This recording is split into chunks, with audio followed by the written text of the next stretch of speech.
কেন্দ্রে একটা bill pass হতে চলেছে, সেই বিলটার নাম হচ্ছে ওয়াকফ বিল, যেটা মুসলমানদের কাছে যে সম্পত্তি ভারতে আছে, 1 নম্বর সম্পত্তি হচ্ছে রেলওয়ে, 2 নম্বর হচ্ছে ডিফেন্স মিলিটারি, 3 নম্বর হচ্ছে ওয়াকফ সম্পত্তি। এই ওয়াকফ সম্পত্তিকে হস্তক্ষেপ করতে চলেছে সরকার, আইন পাস করতে পারেনি, পার্লামেন্টে ঝামেলা হয়েছে। আরে কে ওটা? মুসলমানদের ভোট নেওয়া হচ্ছে ভারতবর্ষ জুড়ে। আপনারা বলুন, ভারতে 30 কোটি মুসলমান আছে, এই 30 কোটি মুসলমানের মধ্যে আপনারা ইমানদারির সঙ্গে বলবেন, বর্তমান সময়ে এই যুগে প্রত্যেকটা মুসলমান বাড়ি, প্রত্যেকটা বাড়িতে কমপক্ষে 2টো করে মোবাইল আছে। ঠিক বললাম না ভুল বললাম? যদি 2টো করে মোবাইল থাকে, আমি একটা ক্যান্সেল করলাম, 30 কোটি মুসলমান থাকলে 30 কোটি মোবাইল থাকবে, 30 কোটি ভোট পড়তো। বড় দুঃখের বিষয়, 4 থেকে 4.5 লাখ ভোট পড়েছে। ভেবে দেখুন বাকি ভোটগুলো গেল কোথায়? বাকি ভোট গেল কোথায়? তারা কি দেখে না? তার মানে হচ্ছে এরা নামাজও পড়ে আর মোবাইলকে মিসইউজ করে, এরা রোজাও রাখে, অথচ এদের মধ্যে দিন বলতে কিছু নাই। আপনারা কি ভেবেছেন এই দায়টা শুধু আলেমদের? না, এই দায় শুধু আলেমদের নয়। যদি কেউ মনে করেন এই বয়ান আপনি করছেন এটা মুসলমানদের কি কাজ আছে, তুমি এখন নয়, আমি ইয়াসিন মরে যাব, আমার ভাষাটা ইউটিউব আর ফেসবুকে লকিরের মতো ভাসবে, তখন তোমরা বুঝতে পারবে যে আমার কোচবিহারে এই মাথা ভাঙায় শীতলকুচিতে এমন একজন মোল্লা এসেছিল বর্ধমান জেলা থেকে, ইয়াসিন ভাই, আজকে তিনি মারা গেছেন, তার কথা মনে পড়ছে। তোমার মসজিদ তোমার থাকবে না, তোমার মাদ্রাসা তোমার থাকবে না, তারা যা ইচ্ছা তাই করতে পারে। আর আপনার জানা আছে ওয়াকফে লিল্লাহ, যেটা আল্লাহর রাস্তায় মুসলমানরা দান করেছে, এই সম্পদ একমাত্র আল্লাহ। জোরে বলুন ইনশাআল্লাহ। আপনি কি ভাবছেন যে আপনি মুসলমান? আমি চ্যালেঞ্জ ছুড়ে বললাম, পশ্চিম বাংলায় যদি 3.5 কোটি মুসলমান থাকে, 1.5 কোটি মুসলমান আছে আর 2 কোটি বেঈমান হয়ে বসে আছে। এটা আমার চ্যালেঞ্জ। 2 কোটি বেঈমান হয়ে বসে আছে, মুসলমানের নামে বেঈমান। ওই জন্য আল্লামা ইকবাল বলেছে, ইস ঘর কো আগ লাগি ঘর কি চিরাগ সে। ইতিহাস তুলে দেখুন, 200 বছর রাজত্ব করেছে ইংরেজের বাচ্চারা, 200 বছর। আজকে আপনার মসজিদে, আপনার বাড়িতে কোরআন দেখতে পাচ্ছেন। জানেন গুজরাটের গোমতী নদীর তীরে 10 লাখের থেকে বেশি কোরআন নিয়ে ইংরেজের বাচ্চারা ঢের লাগিয়ে আগুন ধরিয়েছিল।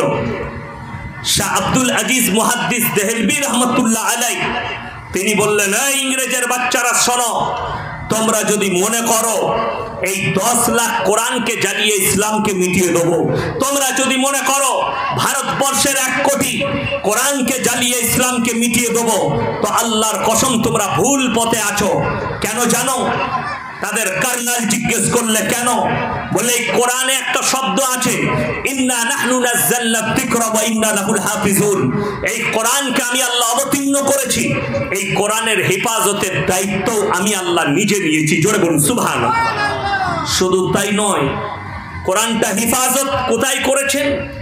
আপনার বাড়ির আলমারিতে জুজদানে লেপটিয়ে রেখেছেন, ওইখানে নয়, কাগজের মধ্যে নয়। হাদিসে আছে কিয়ামতের পূর্বে আয়াতগুলো তুলে নেওয়া হবে, কোরআনের কাগজগুলো সাদা হয়ে যাবে। আল্লাহ যেদিনে তুলবেন ইলমকে, ওই পৃষ্ঠাগুলো সব সাদা হয়ে যাবে, আয়াতগুলো আর একটাও থাকবে না। চলুন আল্লাহ কোথায় হেফাজত করলেন? একটা মাদ্রাসার তালবে ইলম, একটা হাফিজে কোরআনকে দাঁড় করান, 30 পারা কোরআন একটা হাফিজের কোরআনের সিনেতে আল্লাহ গেঁথে দিয়েছেন। জোরে একবার বলুন সুবহানাল্লাহ। সব কোরআনকে জ্বালিয়ে দাও, আল্লাহর কসম, একটা হাফিজে কোরআন যদি জিন্দা থাকে, 100 কোটি কোরআন ছেপে চলে আসবে। জোরে একবার বলুন নারায়ে তাকবীর। আপনারা খেয়েছেন রাত্রে কিছু? আমি তো এখনো ভালো করে ঘুম হয়নি, আমার গলার আওয়াজ বুঝতে পাচ্ছেন? নারায়ে তাকবীর। আপনি কোরআনের প্রতি মহব্বত নিয়ে আসুন। আল্লাহর কসম করে বলছি, এরপর শুনেলেন, আপনার মুখ দিয়ে তাকবীর বেরোচ্ছে না, আলহামদুলিল্লাহ বেরোচ্ছে না, সুবহানাল্লাহ বেরোচ্ছে না। আল্লাহর কসম খেয়ে বলে যাচ্ছি, গোটা পৃথিবীর লোক যদি আল্লাহকে সিজদা না করে, গোটা পৃথিবীর মানুষ যদি আল্লাহকে না ডাকে, আমার আল্লাহর এতটুকু যায় আসে না। আল্লাহ যে জায়গায় আছেন, ছিলেন, থাকবেন, চিরকালের জন্য থাকবেন, আবাদান আবাদা। জোরে বলুন সুবহানাল্লাহ।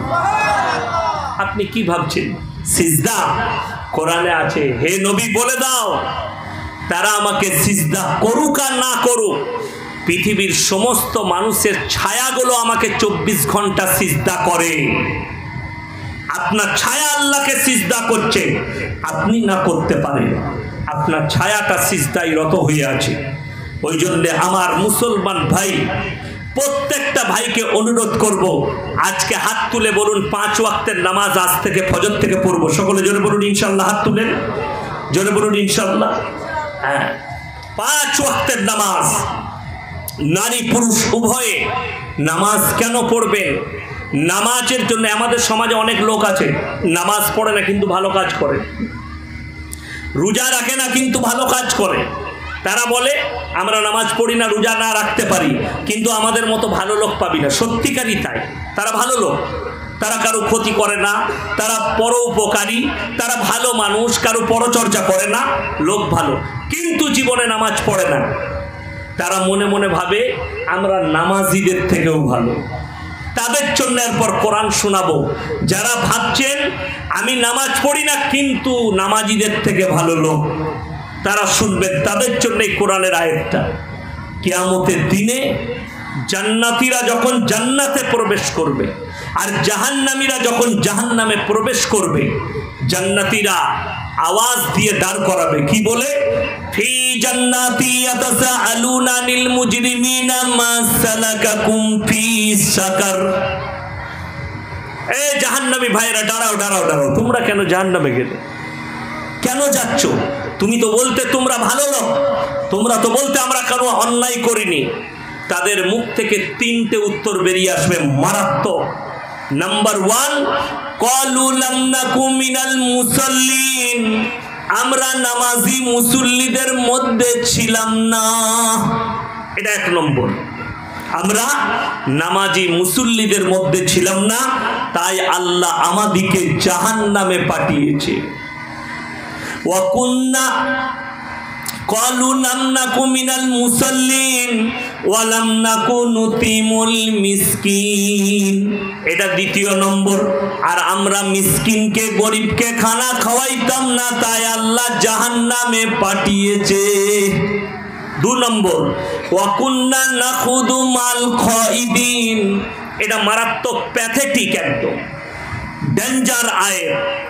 নামাজি মুসল্লিদিকে, দাড়ি টুপিওয়ালাকে দেখে হাসি ঠাট্টা বিদ্রুপ করত, আর তাদের সঙ্গে আমরা সাই দিতাম, তাই আল্লাহ আমাদিকে জাহান্নামে পাঠিয়েছেন।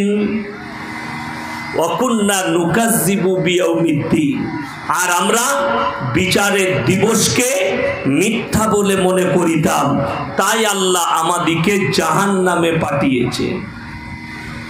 বড় ডেঞ্জার দিন আসবে সেটা। ওই জন্যে নামাজ কেউ ছাড়বেন না। আল্লাহ রসুলের হাদিস, যার নামাজ নেই তার ইসলাম নেই, যার নামাজ নেই তার ইসলাম নেই। আপনি মনে করছেন আমি নামাজি, আমি দিনদার, আমি পরেজগার, আমি তাকওয়াওয়ালা, আপনাকে আমি কলকাতায় দেখিয়ে দেবো, কোচবিহার টাউনে দেখিয়ে দেবো। নিউ কোচবিহার টাউনে পাবেন ভালো ভালো মুসলমান বাস করে, চাকরিজীবী, শিক্ষিত, জ্ঞানী গুণী। কলকাতা টাউনে চাকরিজীবীরা বাস করে, 5 ওয়াক্তের নামাজ পড়ে, কিন্তু কেক কেটে ছেলের জন্মদিন পালন করছে। নিজেকে বলছে আমি পণ্ডিত। মৌলবি কি জানবে, ইমাম কি জানবে? আমি তার থেকে ভালো ইসলাম জানি।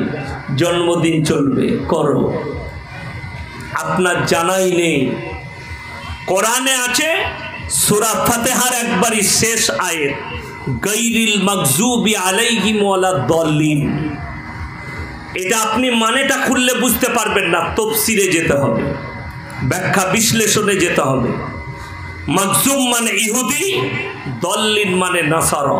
এই দুটো দলই পদভ্রষ্ট, আর এদের যারা অনুসারী হবে তারাও পদভ্রষ্ট।